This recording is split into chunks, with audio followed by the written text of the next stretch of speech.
thank you all for continuing to stick with us today. I apologize about the confusion as to where the keynote is and was, but here we are. And I'm very excited to have Derrell Bradford to speak to you this afternoon. He's the president of 50CAN, the 50 State Campaign for Achievement Now. In his role, Derrell leads communications and policy and trains and recruits local leaders across the country to serve as executive directors of state CANs. New Mexico's is Amanda Aragon. Where are you at, Amanda? Amanda's right there. She's a great leader in education reform and policy here in New Mexico. Their advocacy efforts, or advocacy fellows and citizen advocates, that is what those state directors do. Derrell also leads the National Voices Fellowship, which focuses on education policy, media, and political collaboration.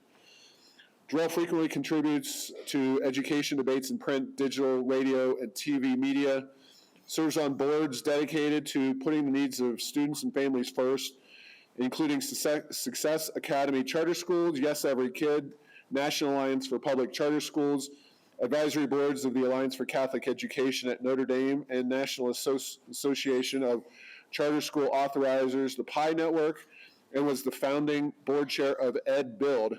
He's also a member of the Aspen Global Leadership Network, Pahara Fall of 2016.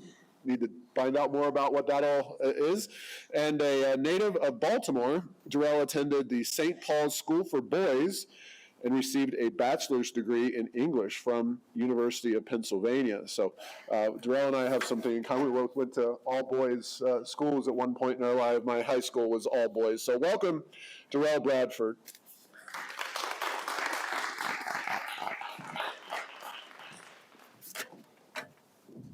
Good afternoon. This is the talk absolutely none of you have been waiting for. I want to thank Paul and the Rio Grande Foundation, Yes Every Kid, EdChoice, everybody else for having me here today. I also want to thank Amanda Aragon for being a wonderful leader in our network, and Matt Paul, and the rest of the school choice mafia here in the land of enchantment. So I'm going to mix metaphors a little bit in this talk. So we're going to talk about a couple things. Slide, please.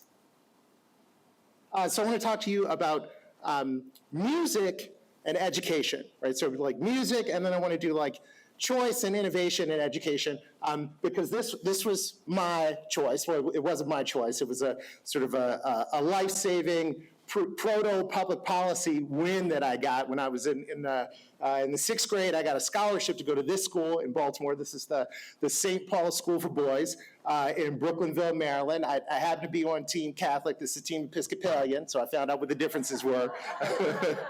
My whole, this was the first school, so let me take this back. So I'd gone to all kinds of schools, but only the first one was one I was zoned for, and that was in Southwest Baltimore. That was a neighborhood I grew up in, and it's a neighborhood that sort of unfortunately many people know because they filmed The Wire there, which is like the best television ever. I don't know if you ever watched Wire, but The Wire is the best television ever. Thank you, Michael Simon. We can do a little Wire Break It Back competition later. And also because many years after I grew up there and went to school there, a young man named Freddie Gray died there in an altercation with the police, and my neighborhood burned. And it is very difficult to see your neighborhood on fire on the 6 o'clock news. My life was filled with great opportunity, and I count the time I spent at St. Paul's as the most formative and important thing that ever happened to me. I don't go to, I learned to sing, and I learned I like to write. I played football and lacrosse there. I went to Dartmouth before I went to Penn. My entire life was shaped by this experience. There's absolutely nothing special about me. There were kids I knew on the same block, on the same street corners, that but for not matching with the right school, never had the opportunity to become the best, most fulfilled version of themselves. And I've been very lucky, like incredibly lucky, if you want to think about it that way, to work with people like folks you've met here today, and to be in rooms with people like the people who are here today, to talk about how we can build an education system that helps every child become the best version of themselves. So I just want to say I'm delighted to be here with you and to talk about that today. Next slide, please. Okay, so what does any of this have to do with music? Does anyone know what this is? This is a participation exercise. You can do this. This is a record store, precisely. This is a record store. And more specifically, this is the HMV in Times Square. So, and I don't know if anybody remembers HMV, which stood for Her Majesty's Voice. And HMV was a really good record store. And I had a great relationship with HMV because at the time, I was a magazine editor, and I used to run these two magazines. The second one was much more fun. It was a nightlife, bar, club, lounge, music guide. So I'd tell people I'd just go out and show up and get toe up and write about it. And so I did that from 1999 to 2001 in Manhattan. And so we used to go to HMV all the time. And I think like Wednesday was the new music day. And so we just go in and pour over everything. And they had a great import section, and the people that were there were very helpful. And HMV was pretty cool. Does anybody remember in the Pleistocene, age of the record store, what it was like if they did not have what you wanted, right? Does anyone, like, there was a big book that would come out. It was like a huge tome, lots of numbers and small print, and then like maybe you find the thing that you were looking for, and then you had to order it, and it took like weeks and weeks to get there, and it was wildly expensive, and that experience was horrible. And again, I'm not trying to knock on HMV. HMV was a great record store, but if it did not have what you wanted, that was not the best experience possible. Next slide, please. Does anyone know what this is? So Napster was like a tidal wave. With a billion little drops of water, where each one of them was something that you had never heard before. And Napster kicks off with sort of like a lot of the rest of this talk is a revolution in how people got music. This revolution is described by three very specific things. When Napster happened, you could get whatever you wanted. You could get it whenever you want it. And the most important thing is, like, there's actually a big change in computing that happens at the same time. You could get music and take it wherever you want it to. So you see this sort of switch from like, oh, I have all my CDs at home, to, oh, I gotta have a laptop to take these things along with me. And what is released, what is unleashed in terms of how people interact with music is so profound, you can't put it back, you can't put that genie back in the bottle anymore. Now, Napster had a lot of problems. The number one problem was that it was illegal. But once again, once this happens, once people have access to like this abundant universe, you can't change people's expectations for music anymore after that. Next slide. Sorry. There we go. Does anyone know what this is? This is like the old logo now. Like, I may have to update this, but that may ruin the point in time I'm trying to get to on this thing. So iTunes rationalizes the consumer expectation and demand that Napster set free. And iTunes does a couple of really important things that you couldn't get out of the Napster era, but you could never get them, but you never would have gotten them if Napster had not happened. So one of the things that iTunes does is, because it makes everything legal, like, artists are getting paid now. So that's a good thing, right? It's a good thing that artists are getting paid or whatever. But what iTunes does is that it raises the bar on buying an album, because now I can buy singles. So if I'm going to buy the whole thing, if I'm going to get the bundle, it's got to be really good. So does everybody here remember back in the day, you buy one song that cost $15.99 and 14 songs that came along for the ride? So now this whole thing, like if I'm going to get the whole album, it's got to be really good if I'm going to get it. And I don't know if anybody knows. Again, like this is music very important to me. I was a music editor. So Jazzy Jeff, I don't know if you know who Jazzy Jeff is. Jazzy Jeff was a DJ for Jazzy Jeff and Fresh Prince. Maybe Will Smith, the Fresh Prince, whatever. Jazzy Jeff is an excellent DJ. And one of the things he talked about was that the fact that iTunes let you play things on random actually had a profound effect on how people thought about mixes, right? So you were prepared to have anything happen at any time, and that too is a sort of experience that you just can't put that back in the bottle anymore. Next slide, please. Okay. So this is sort of, we did the Breaking Bad thing. This is my drug of choice. And we talked a little earlier about the where, the what, and the when. And Spotify, to me, unleashes what I would call like the fourth plank of like digital music change. It's like an innovation change paradigm. And that is how much. So remember, like in the beginning, we talked about music and how you stored it in terms of physical space, right? You have all your albums and stuff, and now that is actually making a comeback, which we can talk about, more later on. But you got all your albums, your tapes, your CDs, you have them in a place, right?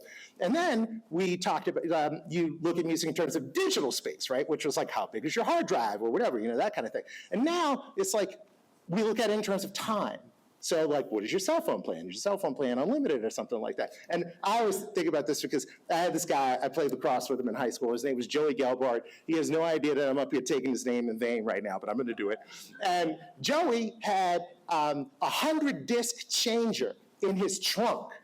So he couldn't tell you what was going to happen next. He couldn't tell you what the next album, but he could tell you he had 100 CDs in the trunk, right? So that was that era. Now, but there's one other thing I always think is really interesting about Spotify in particular, and that is like the discovery function, which is kind of like community-led. So Amanda knows this, I'm sure she'll shame me for it later. So I'm like a child on the inside. Like I like chicken fingers and french fries and those kinds of things. And I also like video games. Like when I'm in my little special Derrell place, I'm not worried about education policy or school, I'm playing like video games. And one of the games, I'm not playing it a lot now, but one of the games I really like is called Grand Theft Auto. And so other than all of the, what's the word I'm looking for? All the rambunctiousness of Grand Theft Auto, right? All the hell-raising of Grand Theft Auto. You spend a lot of time in the car listening to the radio. And people who know me will also find this funny because I don't drive. Like in real life, I don't drive. I'm like a true creature of the Northeast here. And so some of the radio stations are really, really good. And I don't know, one day I was just like, oh, the alternative station is called Mirror Park Radio. I was like, I wonder if someone has gone through the trouble of finding out all of the songs that are on Mirror Park Radio. And guess what? And they had. Right? So I just touched it, and I still follow that playlist today. So yet again, right, this is amazing. And this is this kind of experience can't be put easily back into the bottle afterwards. Next slide, please. Okay. So what does any of this has to do with education? If music is education, most people get it at the record store. And that is great if you live close to it, they have what you're looking for, or you can afford to buy the album. And if they don't, it's a significantly different challenge. And so I sort of set this all up along this change paradigm. I think everybody, has a relationship with music in the same way that everybody has a relationship with education. We all went to school. We've all actually lived through this paradigm that I just laid out, and a dozen other ones that have happened in the same time. Like, change is actually more familiar as the state of things than stasis is, right? And now we're sort of at this moment, and it's a vitally, vitally important moment for a couple of reasons. Next slide, please. Now listen, I don't want to be like Debbie Downer. But I'm incredibly upset with the lack of attention to the long-term effects of COVID school shutdowns on America's children.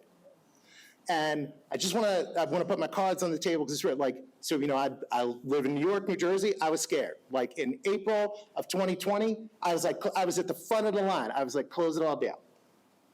By August, I was like, there's something else going on here, right? As the politics of what was happening became more evident. And we wrote a couple of briefs about this. One is called Fund Everything, one is called Measure Everything. And, you know, our stance was kind of like, listen, we understand lots of people are scared, but there are families out there who want to take the risk.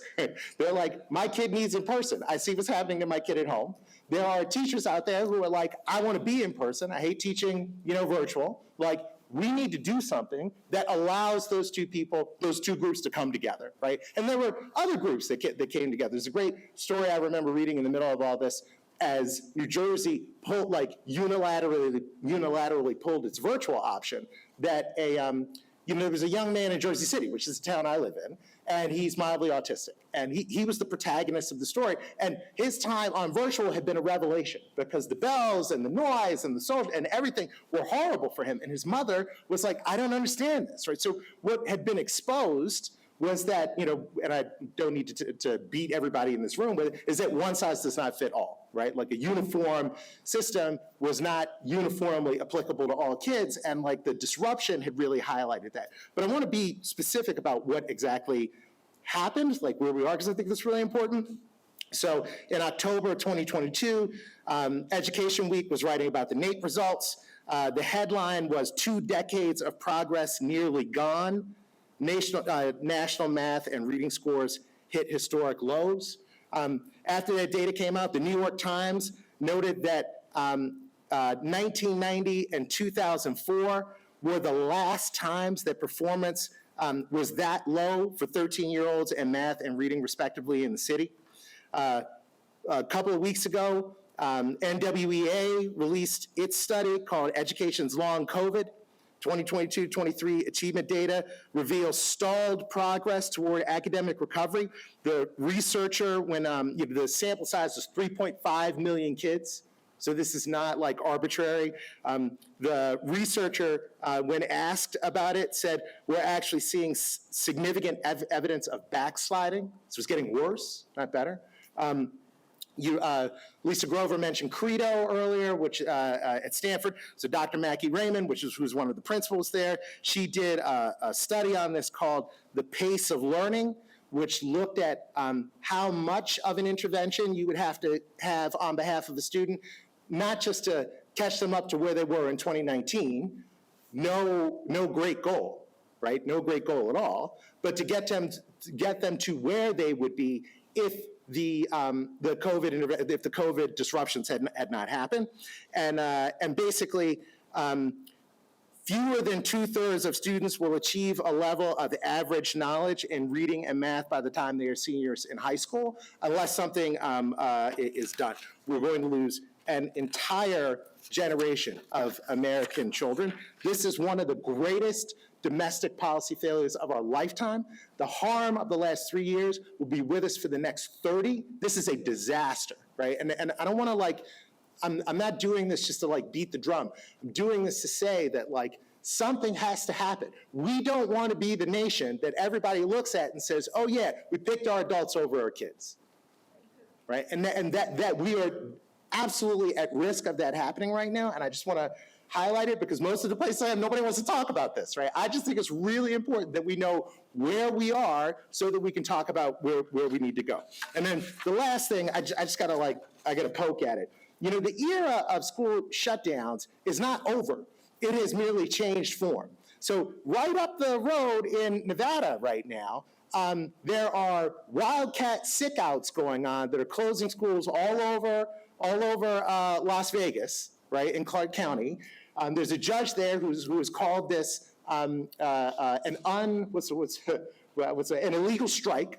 And of course, the local education association is suing over the definition of strike, right? So like this is what is going on. And Columbus, Ohio, Seattle, like we've normalized that school won't be open all the time. We used to fight over whether or not you were going to get a good 180 days. Now we're fighting over whether or not you're going to get 180, right? So I just think I want to put this all in context for you because I think it's wildly important.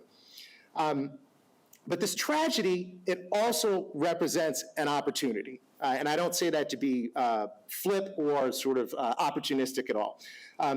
Right now, we have this moment to fledge the education system of the future. And that's the system that the nation's kids deserve. And like the title of this talk, it is a system without boundaries. So next slide, please.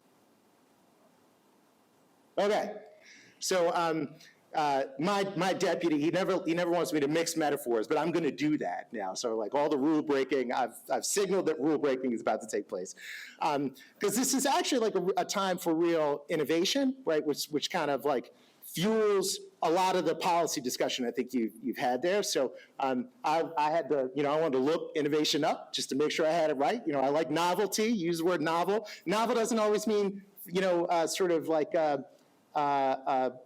not impactful. Sometimes it just means like wildly different.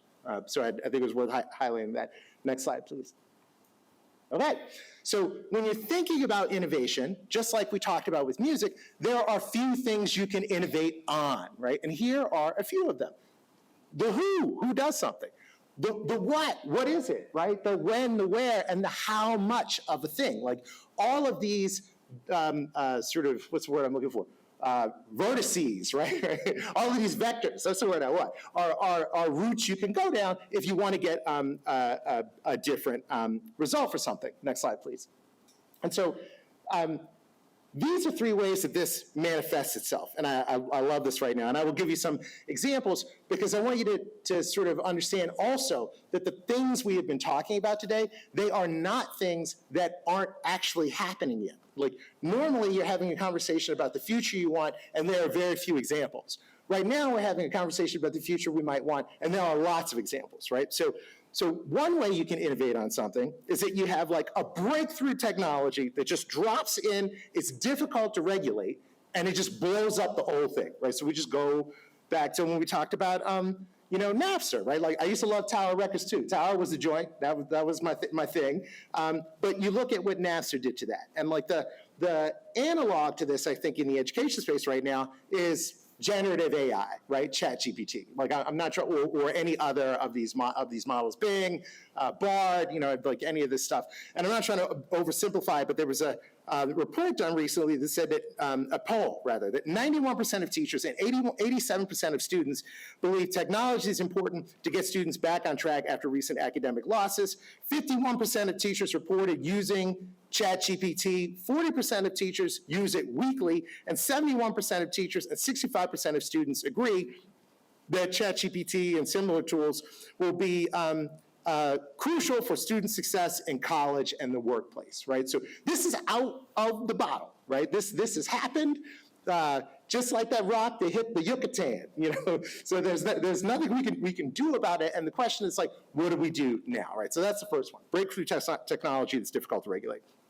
The second one is that you can rediscover something that is trusted or excellent, right? And so again, to stick with the music metaphor, in March 2023, the Recording Industry of America published a revenue report that said that vinyl, for the first time in like 20 years, had outpaced all kinds of other media, right? So vinyl's making a comeback. The kids like vinyl. You go get yourself a record player, And I look at that and I think about some other trends that we see in education policy right now. The number one being science of reading, right? Like an emphasis on phonics and all of this other stuff. Like these are things that we knew that we forgot, and now we have suddenly rediscovered them, and they are, guess what, as good and effective as we remembered. And then the third one, also I don't say, and not just to shout you out, Charter Starter Rio Rancho, but classical education, right? It turns out these dead people knew something, right?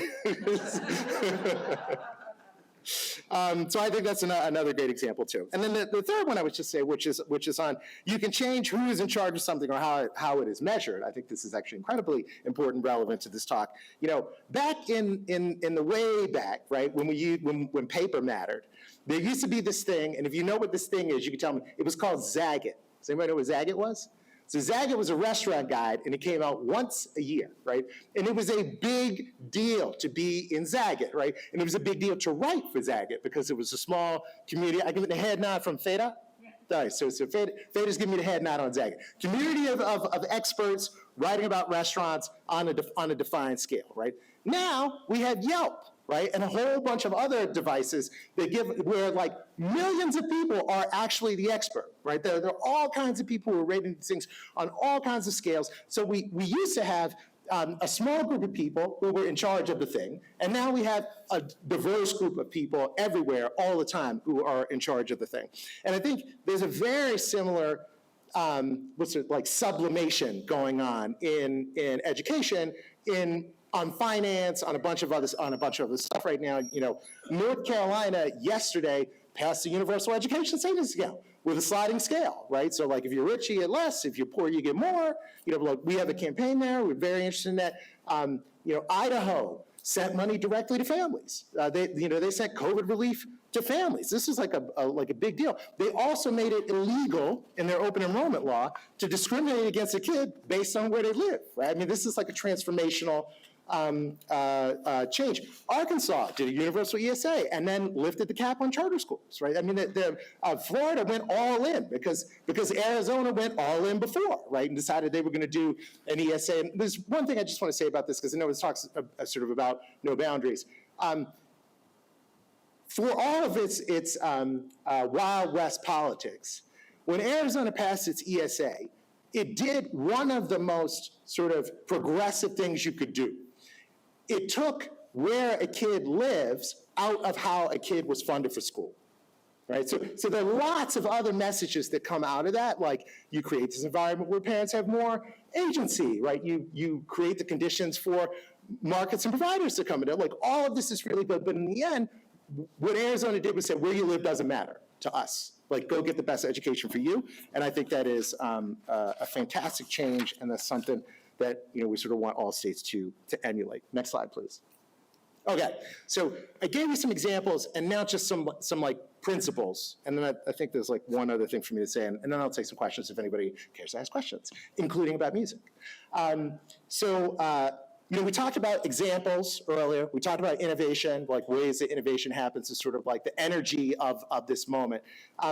But for me, there are like 4 underlying policy approaches that we're all thinking about. And you've seen bits and pieces of this earlier. There are lots of organizations, I think, that are kind of coalescing around 4 or 5 things that look kind of the same. Like when we talk about what the experience is at 50CAN, we call it Believe in Better. But this is my like secret sauce for it all. And my deputy, he calls it the 4 agreements. He will love to know that I shouted him out here.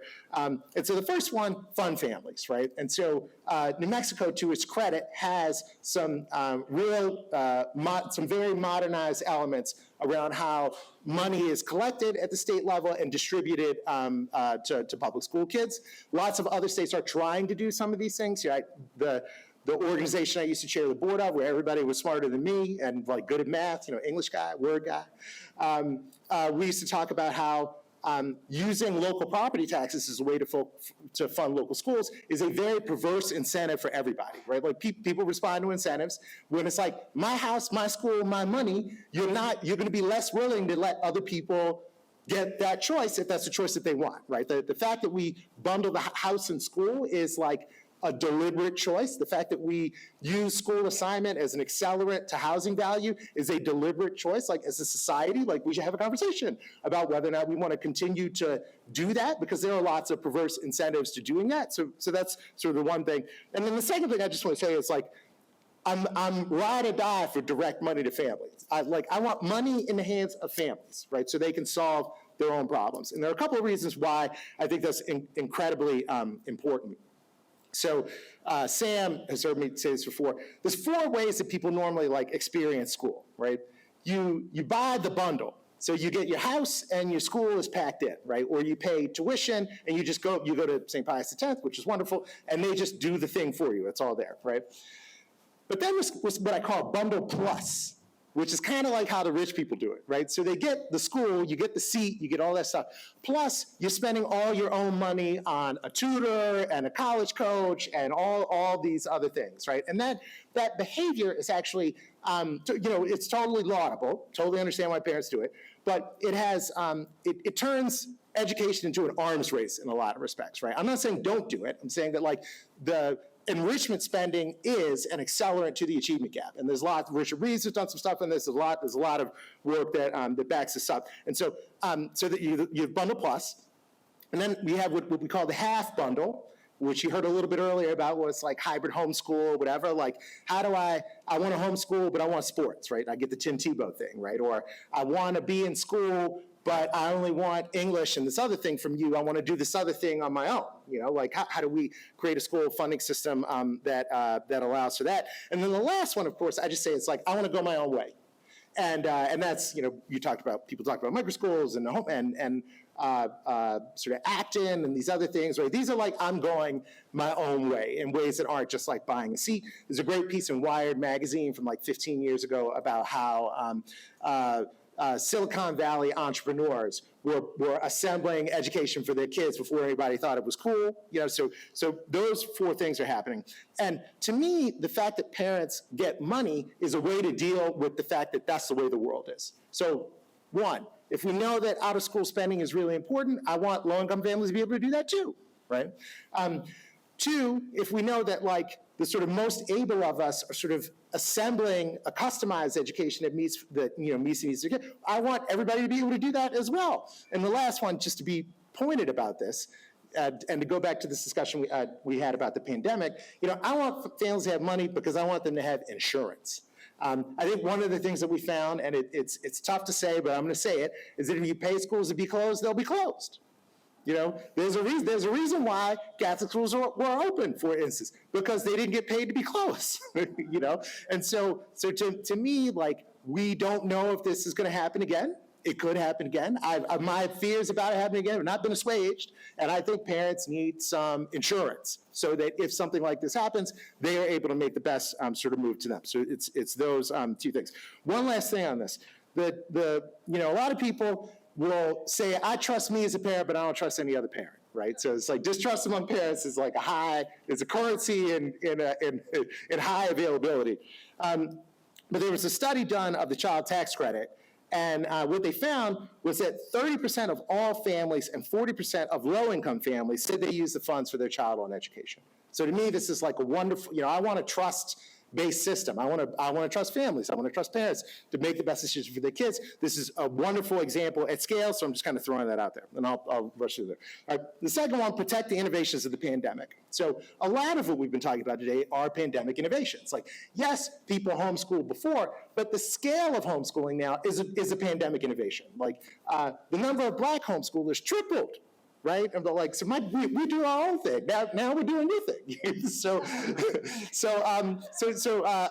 that, like, you can look at licensure, right? A lot of places sort of faced with teacher shortage or whatever, all of a sudden started accepting teacher credentials from other states, right? There are lots of really good things that happened when we had this sort of like frenetic regulatory environment of the pandemic, and those are things that I think we want to make a feature of the system of the future, not sort of go back to 2019 on this. The third one, and it's like this is what I'm least articulate about, I'm just going to cite what I think is the need. So we care a lot about annual assessments if you can. I think disaggregated data is one of the most conversation transforming things ever. Like when states couldn't homogenize away what they were doing to their low-performing students anymore, the conversation unstuck in a way that I think was incredibly powerful, right? And a lot of, like charter school growth in particular in America is a byproduct of that knowledge being unleashed, and I'm sort of grateful for it. But the ritual of annual assessments is imperiled, right? It is politically imperiled. We're fighting to keep them in place every year, but they're on the rocks. And so for me, I'm like, so how does a family find out how their kid is doing if they don't have this information? New York State right now is holding on to its assessment results, like for the second year in a row, like has not released them on time. New Jersey did it last year, right? New Mexico's doing it now, right? So if I'm a mom or a dad and I want to know what's going on, how do I find out? And so I think that this is why money to families is so important. I think we just need to set up a whole outside of school way for parents to find out how their kids are doing. And I think that's also particularly important because we need something more nuanced to be able to figure out whether or not our innovations are working, right? In ways that that include parent choice and like parent demand, but that also have something else to them. And I just talk about this as a need. I think this is particularly important for all the Hayek heads in the House. His Nobel Prize winning speech is called On Knowledge, the Hayek's knowledge problem. He says this one of the things is that the easiest thing to measure is not always the most important thing to measure. And obviously, I'm going to go for the Breaking Bad thing now. So Werner Heisenberg, for those who know, the uncertainty principle also states that the act of measuring something changes it. And I think one of the things we have to be particular about right now is making sure that we give the future enough time to take root in the present before we measure it and prescribe its outcome, right? And I think you see that in charter school growth, diversity of charter schools, you see that across lots of different things. And then the last one is no boundaries, right? And so we've talked about this a little bit, but I just want to get kind of specific about it. So there's 4 ways that people normally have school choice, right? You're lucky, like me. You're rich, you just buy the thing you want, right? You get the house, you pay the tuition, whatever, you buy the sports, whatever. You're connected, right? So you know somebody who gets you into the thing. So Joel Klein, when he was the superintendent, when he was the chancellor in New York City, he said the first office he closed was the office that got connected people into the schools that they couldn't get into any other way, right? And he told people, oh, I didn't know that was what I was doing, but he just never reinstated it because there was an influence market around school access. If you were a city council person or you like the maid guy, right? You get to go to the school that you want to regardless. And then the last one is, which I think everybody knows, is that you lie. Right? You just lie about where you live, right? You pull an address out of the hat, and this is not just a problem of poor people. Like I've been talking to folks about this, lately. Interest rates, housing scarcity, all this stuff. This is everybody's problem for a long time, right? If you bought a great house and it's in the wrong school district, you're going to be there for a minute unless you're ready to downgrade to go someplace else, right? This is a big deal. This is huge implications for us. But also, there are 23 states in America where it's illegal to lie about your address, and I think it's 24. And in 20 of them, you can go to jail for doing it, right? So you lie about your address, they find out about it, you can go to jail for doing that. And I just don't think that lives up to what open to all is supposed to mean. I don't think that meets our ideals as a people. We can and must do better. And so I want to highlight that thing specifically. But also, other than being the school choice pillar, boundaries are about scarcity.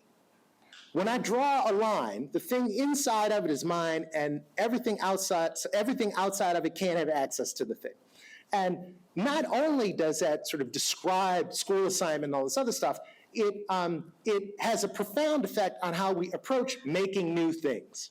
And we know that we don't have to use your address to make great schools, right? We have charter schools, we have independent schools. Now, ironically, we can totally use your address to do it because we have homeschools and schools and pods and all this stuff. But what the no boundaries paradigm is knowing that we can create our way out of the stasis of the moment, and that too, I think, is super important. Next slide, please. Yeah. These are the things we're working on at 50 Can. This is the stuff I'm incredibly passionate about. Just to close on the kind of COVID thing, Bill Bennett said, and I think this will resonate with the folks here, that the 8th grade math NAEP results mean that the next generation of American scientists will be a smaller one. And when I heard that, it hurt me, right? I mean, it really, there's a human, economic, national identity tragedy that is sort of happening in front of all of us, and I think it demands all of our attention. But I just also meet this moment with a great deal of hope, not because of what NASA did to the record store, but because I believe in American ingenuity and creativity, and because we have the evidence of what parents and communities have done over the last 3.5 years as sort of verdant proof, sort of green shoots of what the future could be. And I think now is the time to embrace all of that. So thank you.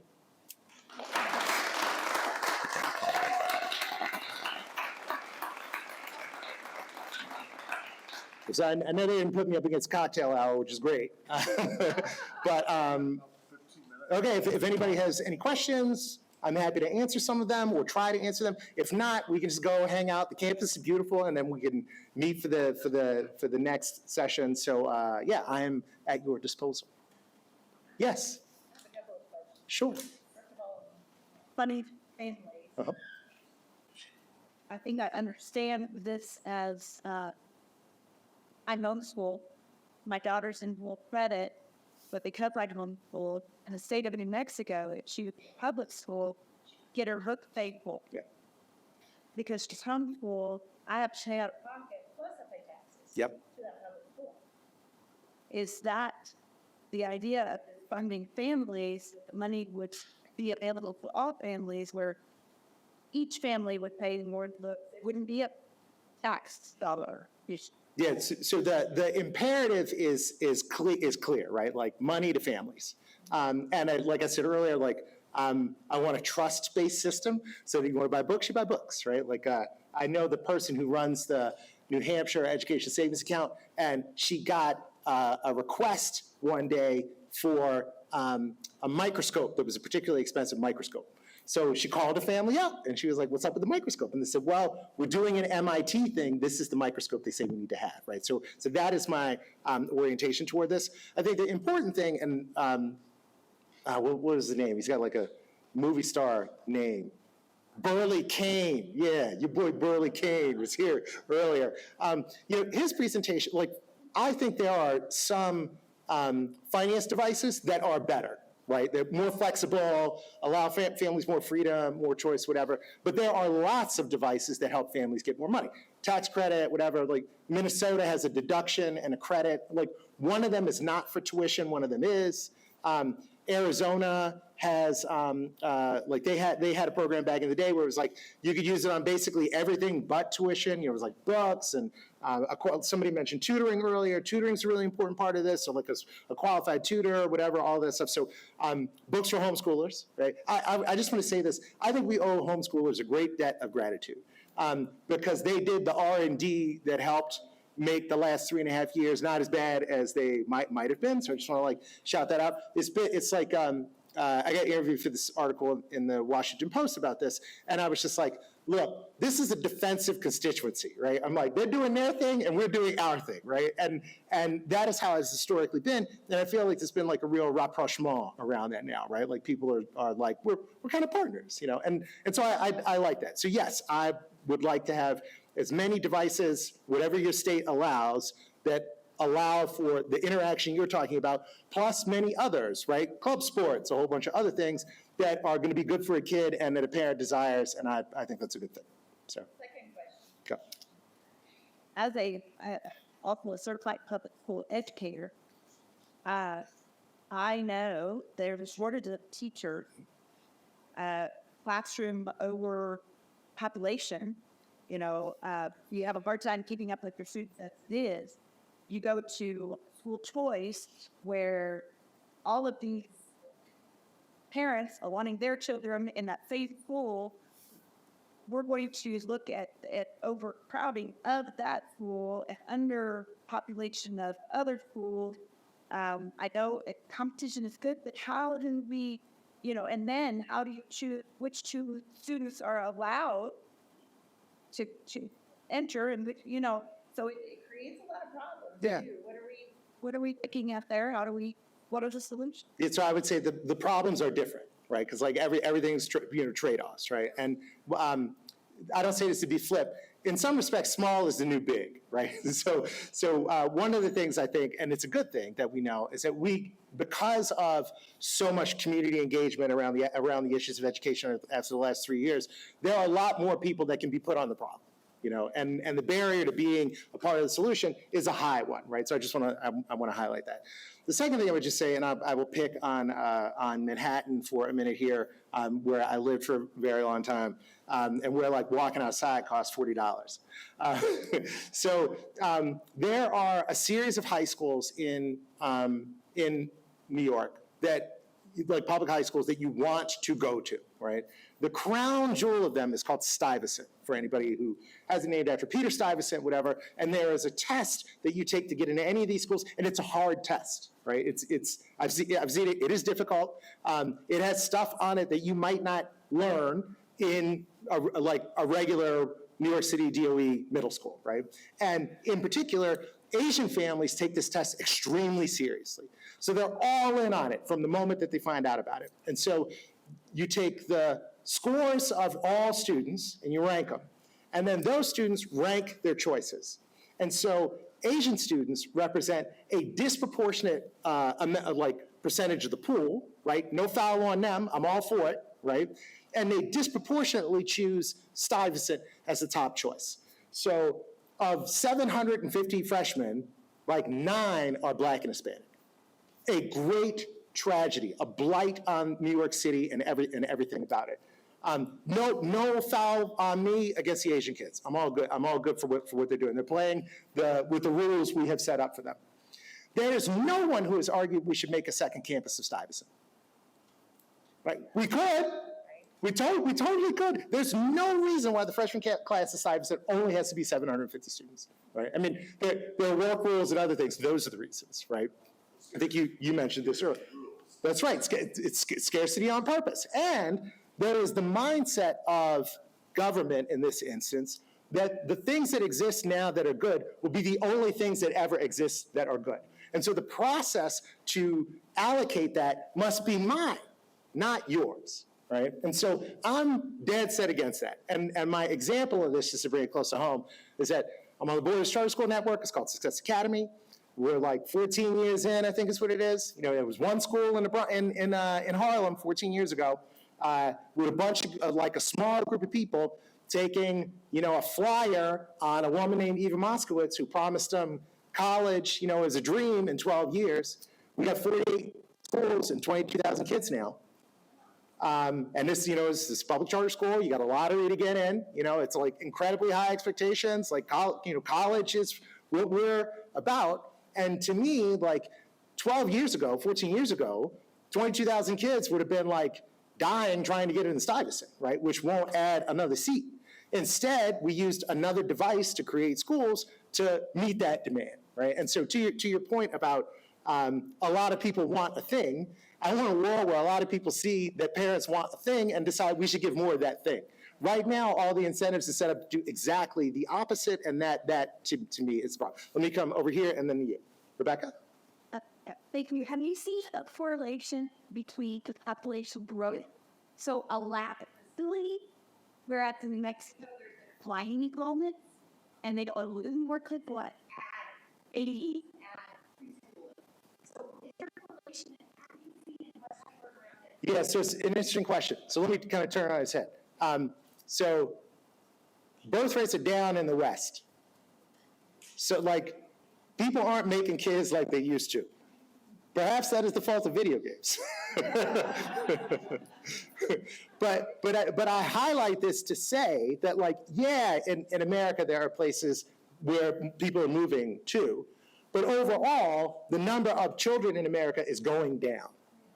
And so the discussion about school finance, scarcity, whatever, has to be one that is grounded in that reality. There will be fewer kids in the future. What does that mean? Like, you can't, you know, there's an article yesterday, I can't remember what paper it was in, maybe San Francisco Chronicle.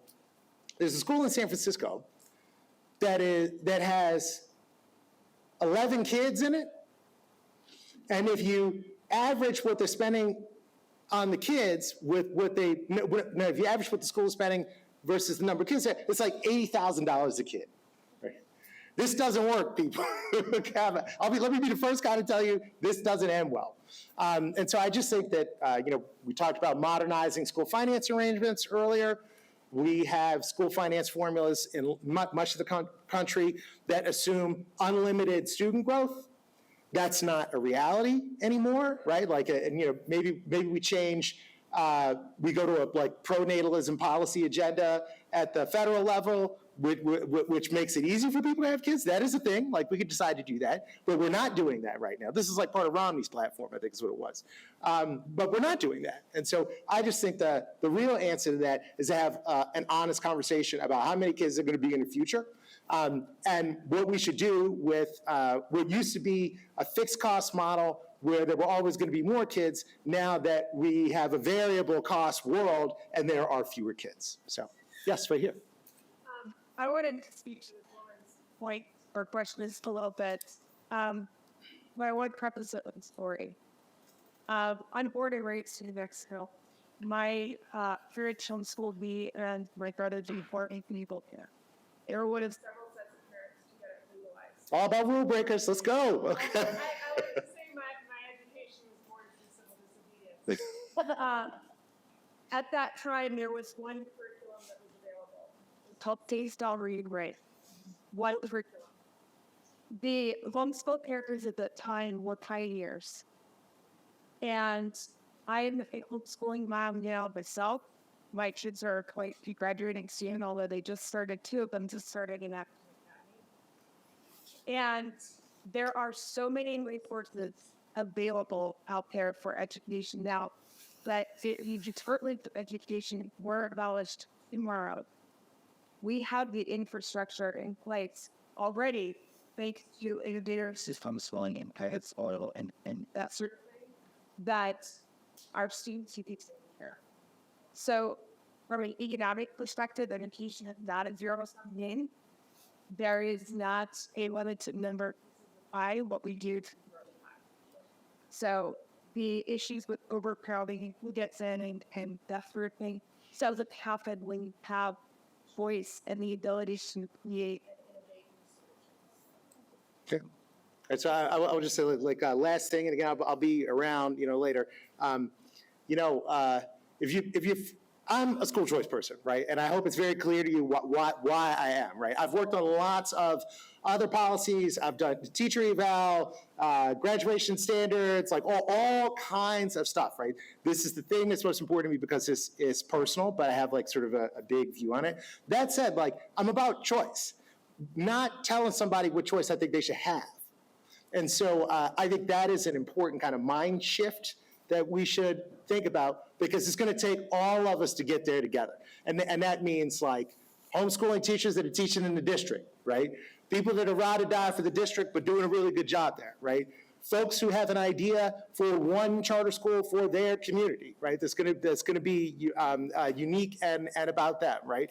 People who want to have an incredibly strong relationship with their own child, right? I mean, the college going rates for homeschoolers and stuff are nuts. If you never read Aragon, you should read Aragon because, not Aragon, Aragon, right? The dragon, not the executive director, because the part Chris Pianellini was homeschooled. And I remember reading that, and he was right. He was using words I'd never heard of. I had to look up what a uvulation was. I was like, what is this deal, right? And so pluralism, right, a confluence of pluralism, diversity is actually an American strength, and it's going to take all of us to sort of fledge this system of the future together. So thank you.